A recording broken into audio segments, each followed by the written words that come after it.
What is up, everybody? Happy Sunday. Welcome in to another episode of the MLB Run Swing for the Fences show here on the Run Pure Sports YouTube channel. Going through the motions there, Steve. Just getting my intro mixed up.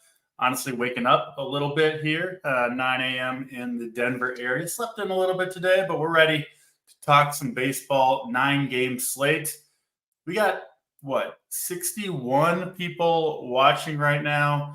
Do you think there's a single mother in the audience at the moment, or has there been one all season? I'm not sure.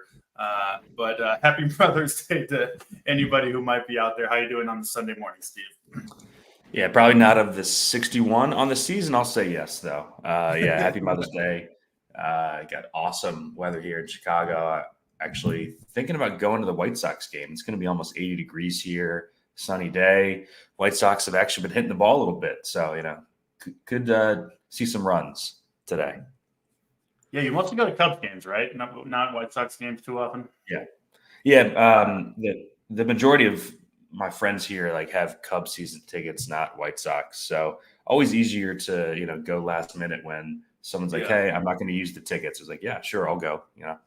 How many games have you been to this year? It's got to be a good number. I feel like you're always telling me you're going to the game that day. I've been to about 5 Cubs games so far.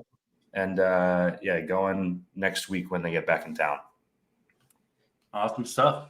With that, let's jump right into this slate. We got 9 games to talk about, so we will get into it. We start off in Baltimore, Orioles and Arizona Diamondbacks. Zach Gallen pitching for the D-backs. Had a little bit of an injury scare 2 starts ago, but came back against Cincinnati. Looked pretty much like his normal self. He's been Zach Gallen this year, I would say. I don't think he's in play here against Baltimore, just not messing with this offense right now. I do kind of like the Baltimore lefties if you want to get a little bit weird. And he will go opposite Dean Kramer, who, has kind of been, as expected, maybe a little bit better this year than people thought. You can play righties against the D-backs. It's not something I do a ton. But Kramer at 7,700 I think is an okay play. But neither of these pitchers are super high on my list. It would be the Baltimore bats that I personally would be more likely to play. What about you, Steve? How are you approaching Orioles and D-backs to kick us off? Yeah, those bats have kind of quieted down a bit here in May, especially against right-handed pitching. That ballpark, when it's not hot and humid, it just plays pitcher friendly now. You kind of see it. They got the Baltimore out in left field. Just super hard to hit bombs to left at all.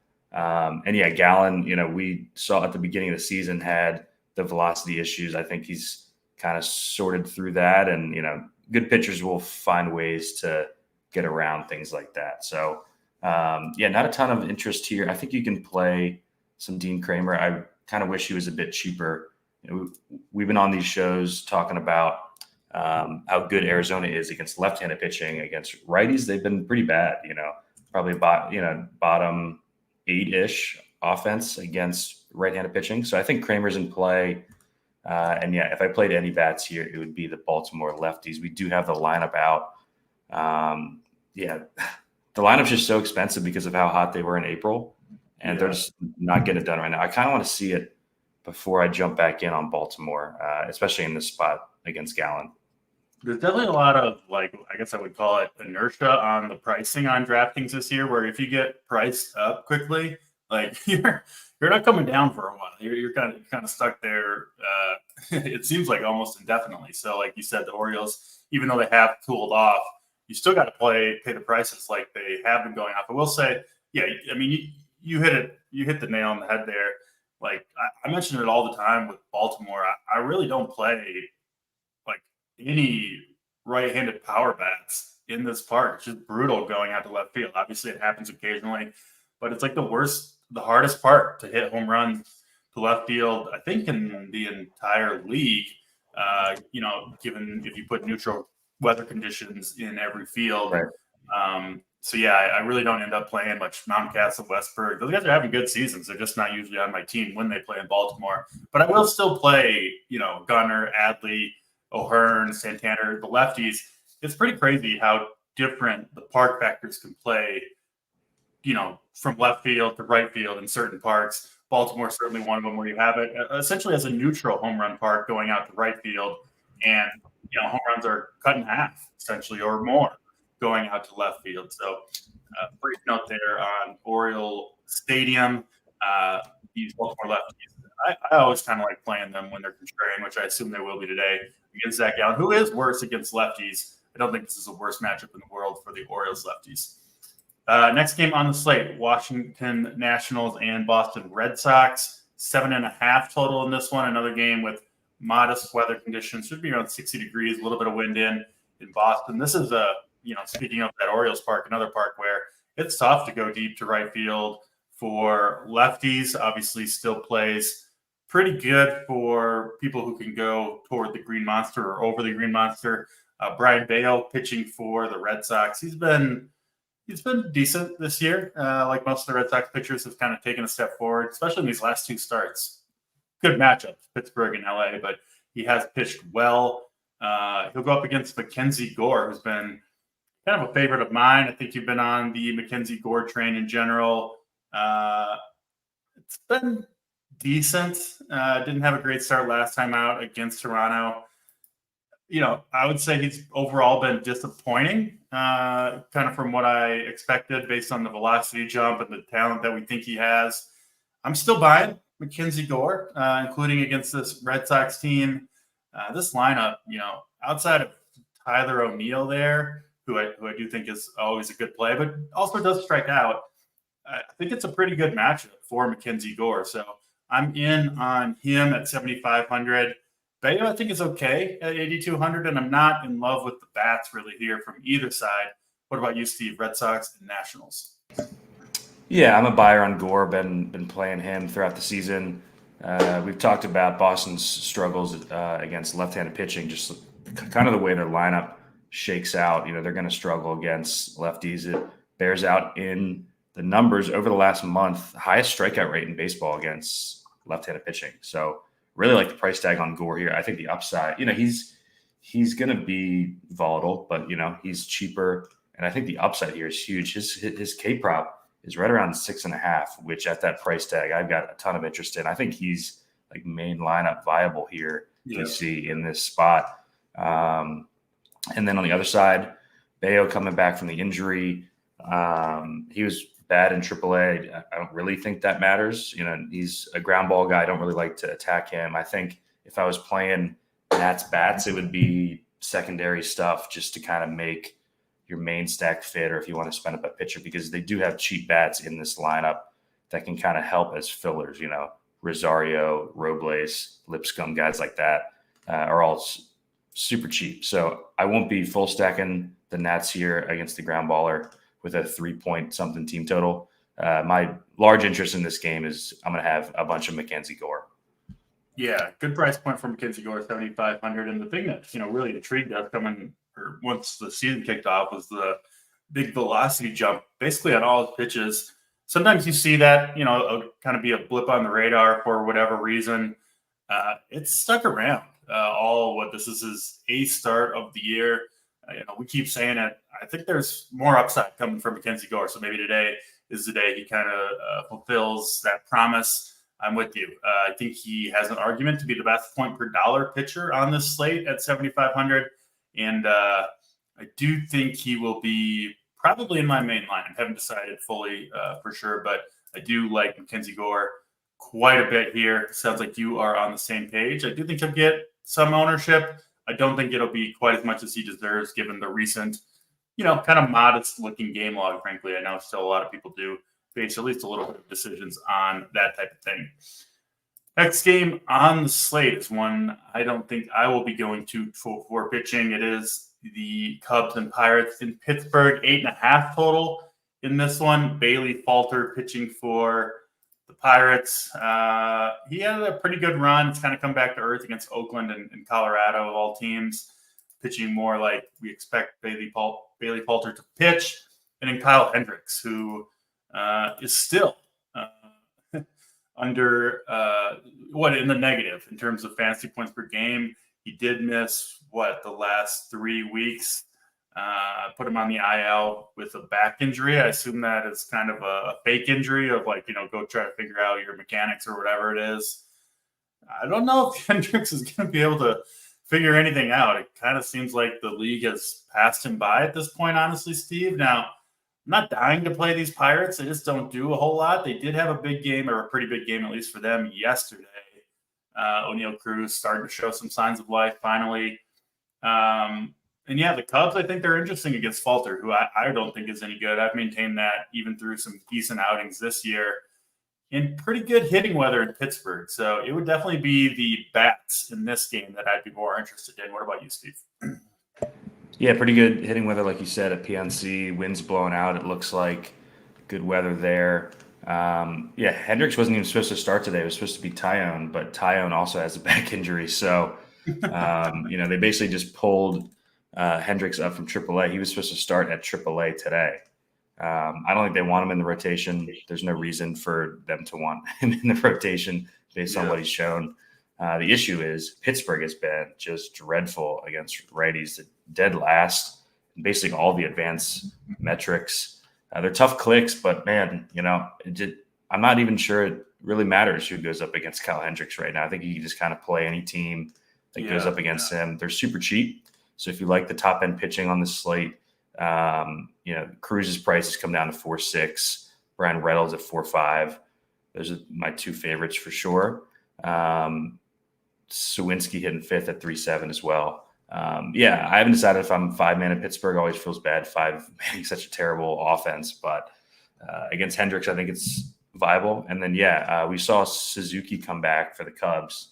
He's been a key piece in that lineup when he's been healthy. It just kind of extends that lineup, DC, and just you don't have to play the Mastrobonis and like the shit guys that they don't want to use. And it also drops Happ down in the lineup. Happ, I thought they were going to put him on the IL the second Suzuki came back. I think Happ's playing through an injury. He can't get the ball out of the infield lately. Except, so I think Happ is my least favorite Cub here. I've been docking his projection pretty routinely of late. I kind of want to see it from him before I play him, and now that Suzuki's back, he's basically the same price tag. Bellinger's back too. So I'm going to have Cubs 5-mans against Falter. I'm with you there. Saber likes the Cubs here as well. So, give me Cubs. I'll probably have some Pittsburgh and definitely no arms here. Yeah, Pittsburgh burned through their bullpen yesterday, used 6 relievers. So they've got, I think, a couple guys who'll be unavailable. And then, they used their closer yesterday. He's not going to pitch, I would assume, unless it's a save situation, David Bednar. And then Chapman and Holderman, they're kind of 2 and 3 guys through 27 pitches each. So they're either going to be tired or unavailable as well. So looks like a really good spot for the Cubs after Bailey Falter, and it's certainly a good spot against Bailey Falter. So might be moving the Cubs up my ranks quite a bit. Obviously not the best park to hit in the world, but it is pretty good conditions, especially when you consider some of the cooler weather across the slate. So in on the Cubs, I'll have some Pittsburgh as well. I think we're going to see offense in that game. And take the over on the 8.5 in Pittsburgh and Cubs as well. Minnesota, Toronto up next. Mr. Manoah returns to our lives. We did stack against him last time. It did work out. Didn't get quite all the stolen bases we were looking for. I think we only got 1 in that game. Was giving up too many extra base hits. Gave up 2 home runs, 4 walks, went 4 innings. Actually, the velocity looked better than I thought it was going to, but the results were still piss poor. They've been bad for well over a year at this point. Hasn't pitched well in the minor leagues when he's gotten a chance there, and then they call him up to the big league. I'm really surprised they're throwing him out there again. And, man, you got to, imagine being Manoah here. It's your last chance, right? If you get rocked here, you're out of the league. And if he was pitching well and that was the case, I would think, he's going to be motivated and go out and throw a good outing. When you've been pitching so badly and your struggles have been a story, I think it's got to be in his head at this point. It's got to be a big ask. Just playing armchair psychologist here a little bit, but it's got to be a big ask for him to turn his career around on one day against the Twins team that's swinging it pretty good. They lost yesterday, but they still put up 8 runs. I think this is a rough spot for Alek Manoah. Got to be in on the Twins here. I wish they had more speed. They really don't have much at all. Willie Castro, I think, will run on Manoah. Maybe Edward Julian, Austin Martin down there in the 9-hole. But, man, it's a team that does not steal many bases, especially this version of the lineup. So that's a little bit disappointing, but I'm still in on the Twins here. And then Bailey Ober at 7,600. He just kind of lives in this price point, which I think you're of the same opinion, is too low for his talent. Now, I don't love this matchup against the Blue Jays, who have been waking up a little bit, including yesterday. I think they dropped 7 or 8 runs in the last couple innings against the Twins to steal that game. So I don't love the matchup for Ober, but at 7,600, I do think he's definitely at least in play. Where do you stand, Steve, on Blue Jays and Twins? Yeah, I like Ober here. I've just kind of been playing him every start. I think he's been unlucky this season. He's got an ERA 4.5 with like a 1.01 whip. He's a good arm, and we're going to use him in decent spots. Toronto, like you said, went off a bit yesterday, but overall they've been struggling. Bottom 10 offense this season against righties. So yeah, I think Ober is a pretty safe play. I wish they let him go deeper in games, pitch count wise. It seems like they're kind of keeping him in the low mid 80s, but at that price tag, it's kind of baked in. So I'm down with Ober. Gotta love the Twins bats here. I bet the Castro steal prop was like plus 400. I bet that this morning. Yeah. I mean, Twins against righties, they've been mashing 6 in weighted runs created plus 3rd in ISO. So the power's there. It's always kind of dicey full stacking the Twins with a 5-man because, you probably won't get the entire lineup through. Have we looked at the Toronto? Yeah. They do have two lefties, one who hasn't pitched in 3 days and one who only threw 10 innings in the last 4 days. So they will both be available. And honestly, probably will be the guys that come in when Manoah exits. So it's a concern for sure. Yeah, I think, would you say the 2 riskiest guys are Julian and Larnach in this lineup? I think they'll keep Kepler in. Kepler's been hot. I think Kirilloff is the riskiest just because he hasn't hit much, whereas Julian and Larnach are getting the job done. But I think Kepler is the safest. They like his defense in right field. I would rank the risk Kirilloff 1, Julian 2, Larnach 3. Okay. Yeah, it's just tough to get a full 5-man through the entire game with the Twins. But, you can't argue it's a great spot. I'll be playing Twins today, just, stacking up against Manoah for however many chances we get to before he's gone. So, got to love Twins here. I bet the Twins in this game. I'll have plenty of Ober on this slate. Yeah, it's kind of unfortunate. I wish there was more speed, and I wish there wasn't so much pinch hit risk in what very well could be Manoah's last start for a long time, or conceivably, possibly ever at the big league level for Alek Manoah if he doesn't turn things around. That's Minnesota, Toronto, good spot there for the Twins. It might be a spot where first 5 on the Twins, or just the Twins team total in general, I think looks pretty good. Might be a spot where I'm betting them more than playing them in DFS because those pinch hit risks are concerning for sure. Let's get to the 5th game on the slate. Houston and the Detroit Tigers. Jack Flaherty pitching for the Tigers opposite Justin Verlander, making his he's made many returns to Detroit, but obviously pitched a number of years there. We were stacking against Verlander last time out against New York. That worked out very well. Kind of we're waiting for the regression to come against Verlander, who we are just not believers in this year. Kind of seems like he's a little bit past it.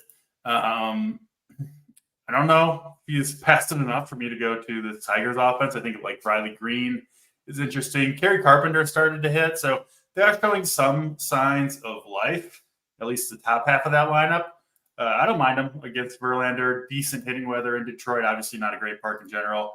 And Jack Flaherty has been awesome really all year long. Obviously had that huge revenge game, 14 strikeout game 2 starts ago against St. Louis, but followed that up with a good outing against Cleveland, who's pesky. Got 6 strikeouts in that one over 6 strong innings. He's not really showing many signs of slowing down, Steve. I don't love it against the Astros, but yeah, I mean, Flaherty has been awesome. 8,800 for him feels like a little bit much to me, honestly. But I don't think he's the worst play in the world. I don't think anybody's really going to play him on this slate. So I wouldn't hate a contrarian Flaherty play. Probably not going to many Houston bats. It would be the Detroit side that I would look at here. What about you, Detroit and Houston? Yeah, it's good to finally get a stack against Verlander to come through in a big way. But this year kind of seems like a spot where he can kind of craft his way through the Tigers lineup, I think. My main interest, I actually bet Houston money line in this game. You don't get Houston at -110 very often. Flaherty at 8,800. Houston lowest strikeout rate in baseball against righties. Just a tough spot for him overall. I think he's an okay play. Probably more of an MME play just because he does have the upside. If things go right. I think him versus Verlander is actually interesting in DFS. I think this just could be a spot that Verlander goes deep in the game, and the Astros win like a 4-2 game or something like that here. So I think I don't love either pitcher for DFS. I think they're both in play at the price tags, more of like a multi-lineup type of options there.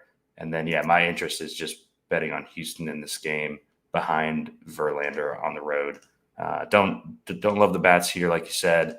The Houston bats are so expensive. Just been waiting for them to kind of come down in price because they haven't been hitting too well, and it just hasn't happened. So probably won't have any bats in this game because even like the Tigers lefties are expensive now. Green's over 5K, Carpenter's 4.4. Just don't really love it there. So I'll probably be betting this game, maybe playing some Verlander. That's about it.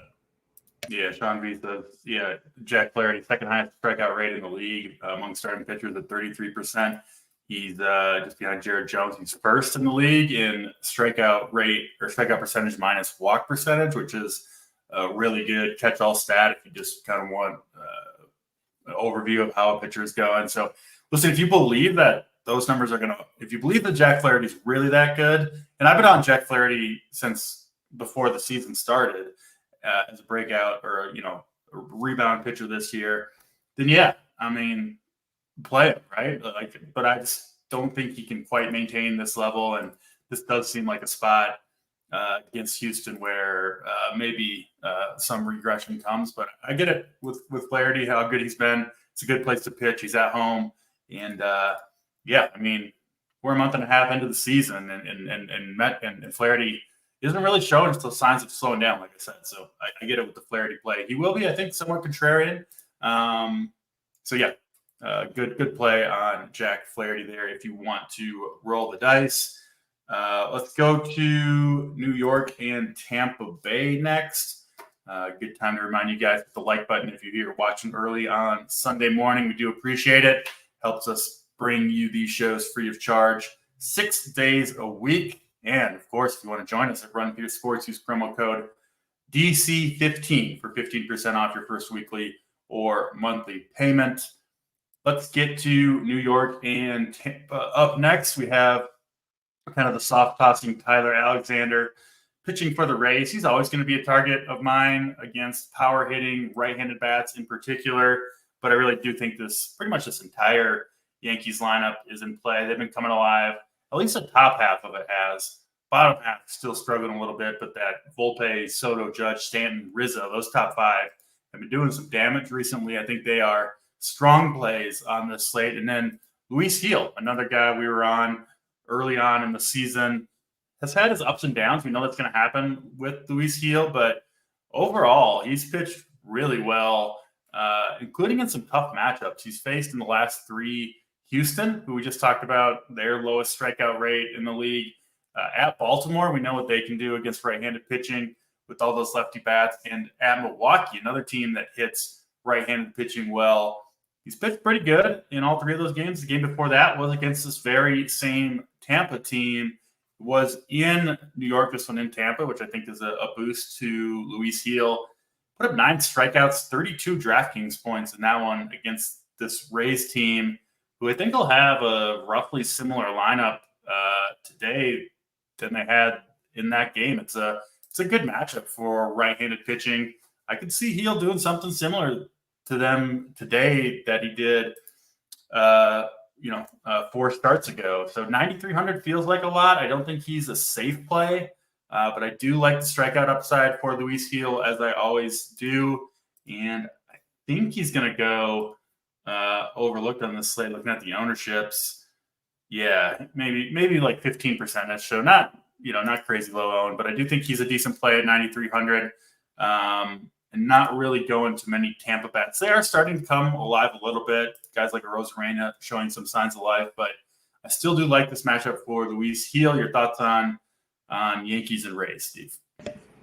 Yeah, this Rays lineup just doesn't have much pop in it, does it? Especially against right-hand pitching. They're dead. They're 29th in ISO in the split. So, Gil, his basically only weakness right now is the control. He can get a little wild, walk some guys, but the upside is there for him to be SP1 on the slate. So, I think he's got to be in the pool.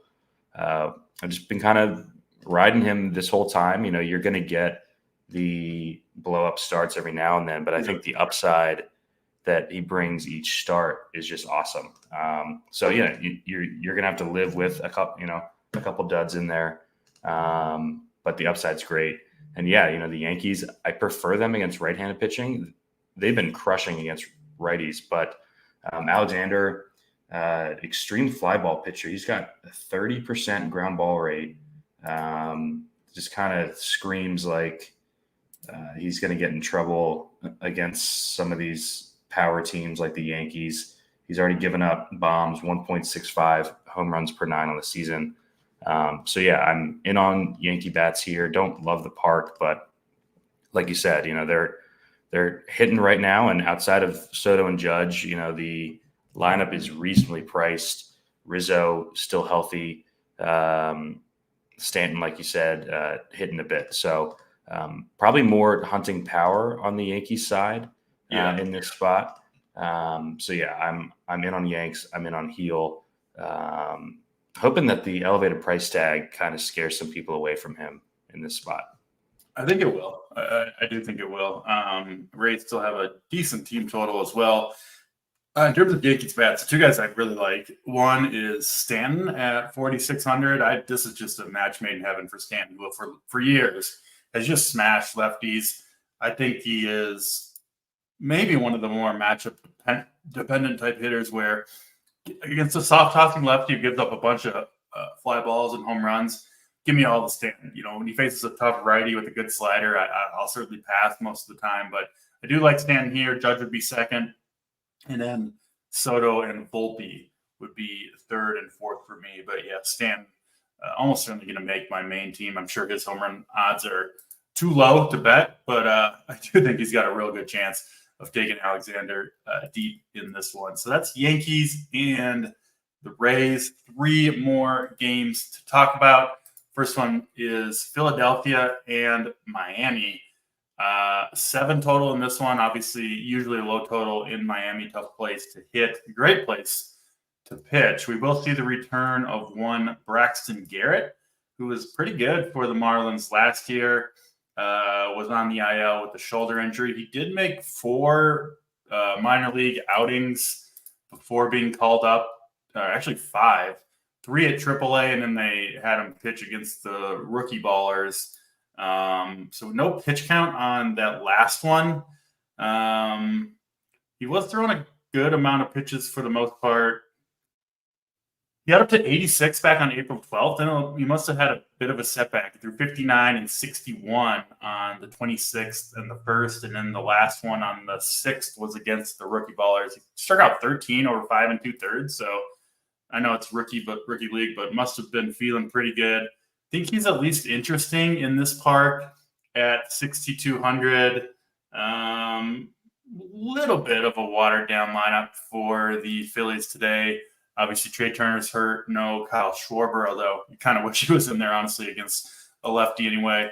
So, yeah, Garrett at 6,200, I don't think is the craziest play on this slate. And then Zach Wheeler kind of burying the lead there. Clear SP1 to me, if you take out Price, which of course you can't do. It's daily fantasy. Price is a main element at 11.5. He is, I think, the most expensive pitcher we've seen all year long, at least that I can recall. But man, he has earned it. He has been lights out essentially each and every start this year. His low on the season, I believe this is his 9th start of the year, is 15.6 fantasy points. It's been above 20 in almost all his starts, and it's been above 30 in 3 of the last 4. Now he gets, a fantastic matchup, frankly, going into Miami. So, yeah, I mean, if you can afford Wheeler, right, if you can find enough value bats that you like, which there are a few out there for sure, Wheeler's got to be high on the list. I think he stands out, especially on this slate, Steve. I mean, we're talking about Luis Gil at 9,300 as an awesome play, which we do like him, but he's nowhere nearly as safe as Wheeler is. So how much Wheeler are you trying to get into your lineups? Any interest in Garrett and any bats here? I'm personally not looking at too many hitters here. Maybe a Whit Merrifield leading off at 3,200. Yeah, I think the Phillies will actually be pretty popular in this spot. They've been really good against left-handed pitching. They're just so expensive. The harder the lineup is, at least. I wish Rojas was in there. I think he's a pretty good bat, hitting 9th. I always like including him in my Phillies stack. So he's not in there. It looks like Pache's playing center today. I think the question with Wheeler is how much are you playing? He's going to be, just with the context of the slate, I expect 30, 40%, something like that. So, yeah, I mean, he's expensive, but he's just been so awesome. He's got a great matchup here against Miami, bottom 5 offense in baseball in a pitcher's park. So, yeah, I think I want to be about the field. I don't have, strong conviction either way on Wheeler, other than that he's the best, raw play on the slate, right?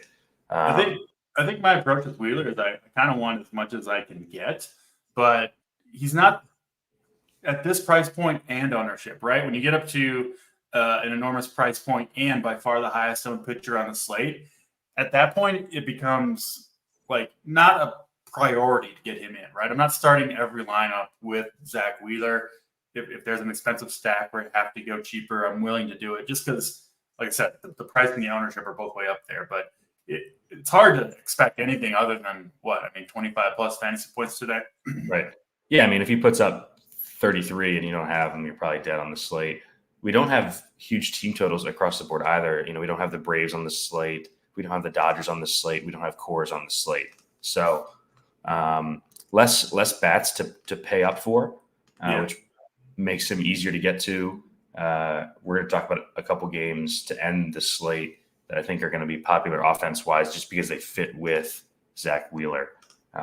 So, yeah, I'll probably have about 50% Wheeler, undecided on the Phillies stacks. They've been so good against lefties that it's hard to not try to get them in there. But, at the price points, it's kind of hard.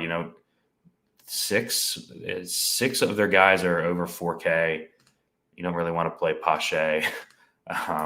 So undecided on Phillies bats in that park at this point.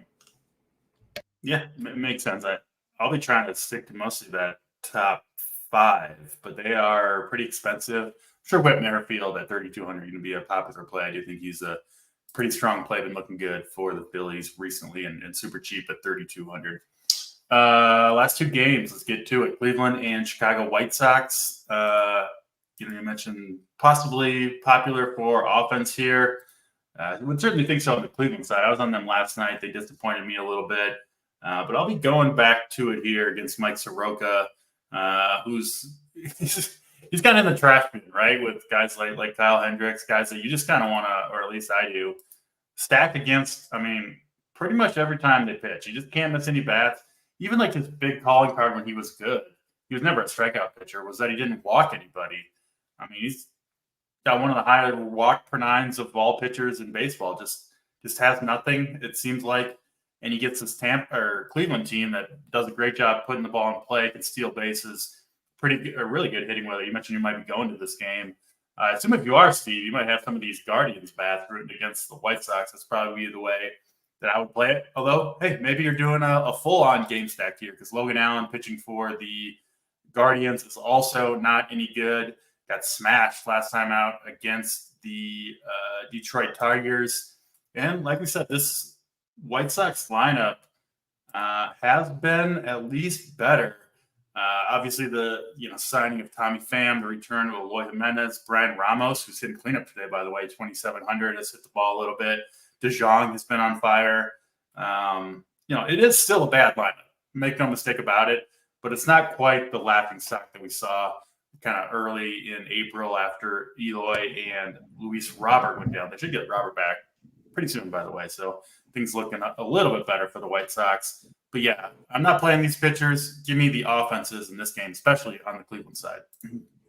Yeah, Soroka, like you said, just kind of a dead arm, giving up a ton of power, and walking guys. Just a terrible combination of factors for him. He's got a 6.42 expected ERA, third worst on the slate behind Manoah and Hendricks. So he's given up Bajo Junkins, he's given up 7 steals already too. Yeah.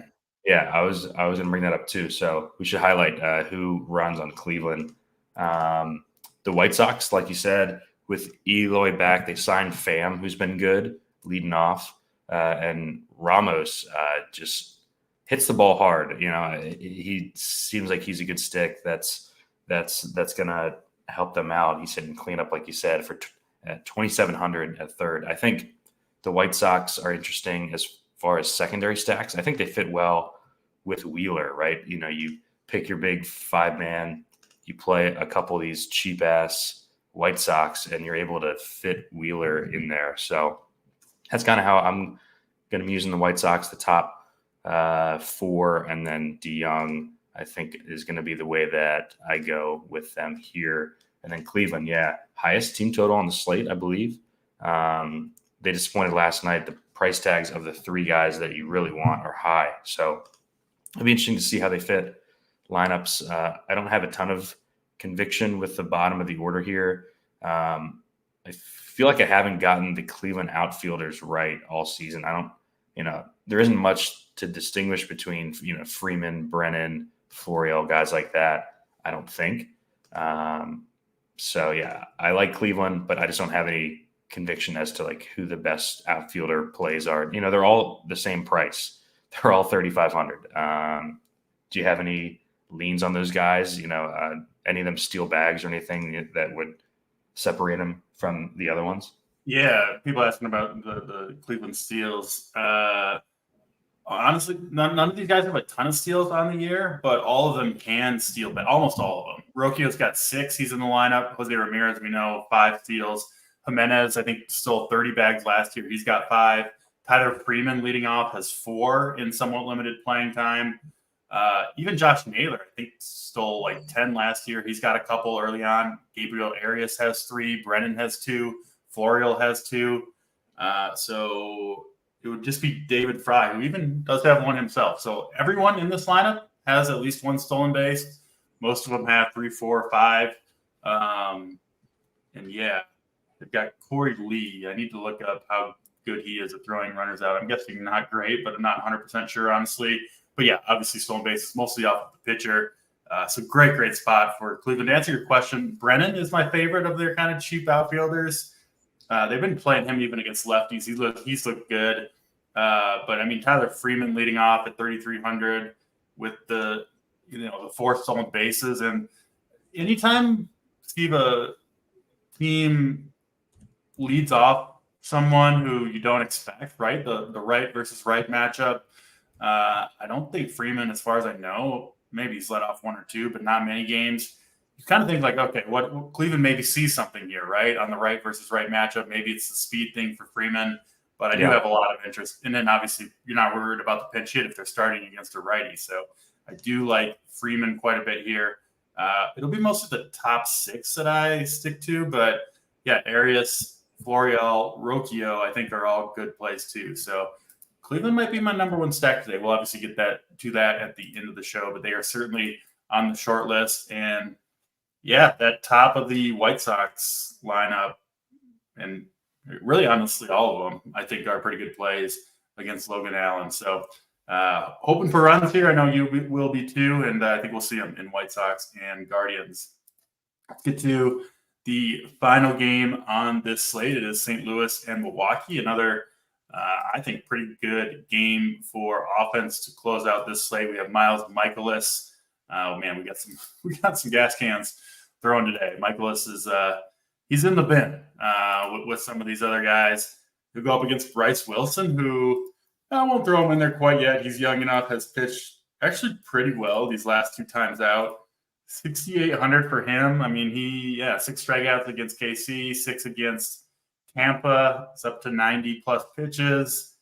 And, we both like picking on this Cardinals team. I don't think we have a lineup yet, at least that I have seen. An interest in Bryce Wilson. I think you almost got to like the Brewers team. I know I do. Christian Yelich been awesome this year. He's a target of mine for sure. But yeah, Miles Mikolas, just not much left there. Your interest level here in Cardinals and Brewers, Steve? Yeah, I've been playing Brewers a lot against right-handed pitching. They've been really, really good. They're up to 4th in weighted runs created plus, 5th in ISO. Like you said, getting Yelich back just lengthens this lineup. Lots of power in it. I like Chourio in the back half of the lineup. He's a good stick. And yeah, I think I said it on the Friday show. I'll basically play any pitcher against this Cardinals lineup right now. Goldschmidt, I think, is 0 for his last 36 or something like that. He went 0 for 4, 0 for 5 with 4 strikeouts last night. And yeah, I don't think Bryce Wilson is anything special, but under 7K, I think you have him in the pool there. I think he's a fine option on this slate.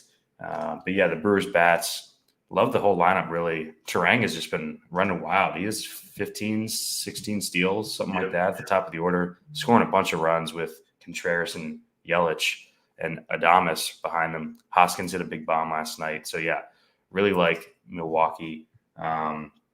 Mikolas at times can be annoying to stack against, but I'm going to continue to do it.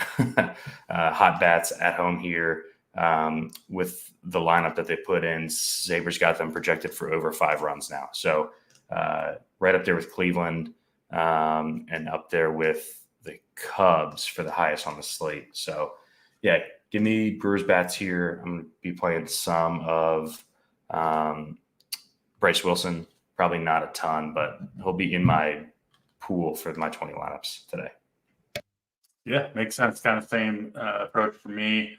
Mikolas only giving up 1 steal on the year. I would still expect Turang to be off to the races. This team loves to steal.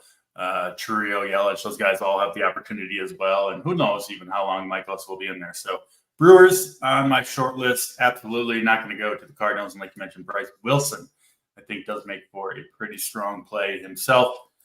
All right, Steve, that is all 9 games. We have gotten a couple of lineups. Man, that Rays lineup, they went with all righties, I think. A lot of the high strikeout guys are in there. Alex Jackson, Jose Siri in there.